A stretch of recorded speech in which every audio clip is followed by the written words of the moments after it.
We condemn the strikes by the US and UK-led coalition targeting the sovereign territory of Yemen. These reckless instances of use of force by NATO countries leave behind them a blood-stained a stain of blood in the form of countless civilian casualties and devastation of civilian infrastructure.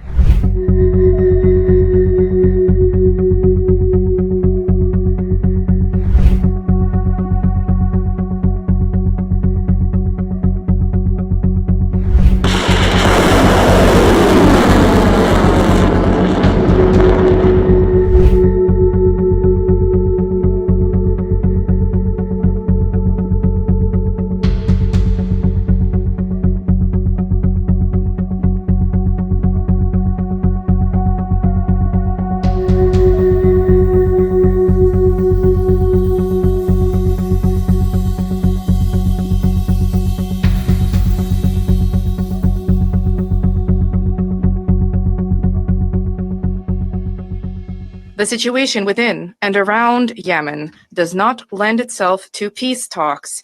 And the reason behind this is instability in the region. First and foremost, the ongoing escalation in Gaza. Such a large-scale crisis hotspot in the neighborhood cannot but impact processes underway in Yemen.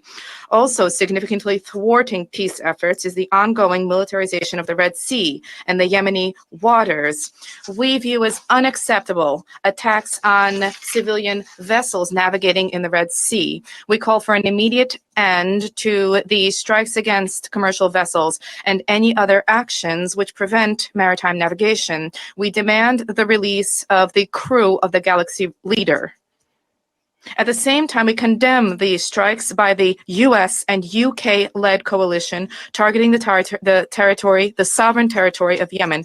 This aggression is being perpetrated in violation of the UN Charter. It is pointless insofar as it cannot stop attacks in the Red Sea.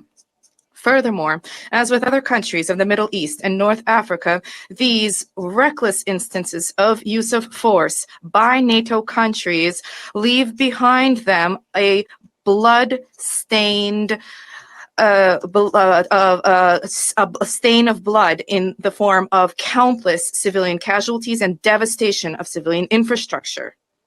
These kinds of illegitimate military interventions cannot be justified either by invoking Resolution 2722 nor by referring to the right to self-defense pursuant to Article 51 of the UN Charter.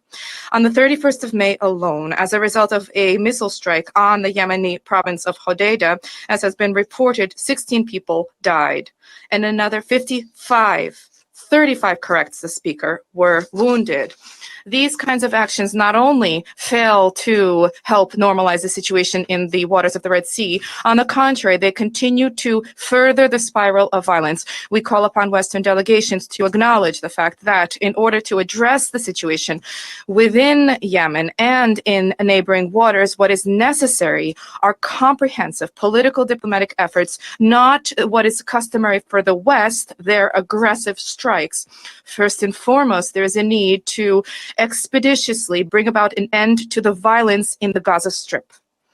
President, we support the efforts of the Special Envoy, Mr. Grunberg. We believe that one shouldn't wait for the situation in the Red Sea to change. There's a need to step up work with the parties to the Yemeni conflict, seeking to expeditiously transition to implementation of the existing roadmap and to turn to implementation of a full-fledged intra-Yemeni normalization process. The situation on the ground where large-scale military hostilities have been halted for some time now grants an opportunity to step up reconciliation efforts. There's a need for urgent action to address the deteriorating humanitarian situation. There is nearly half of the country's population is in need of humanitarian assistance.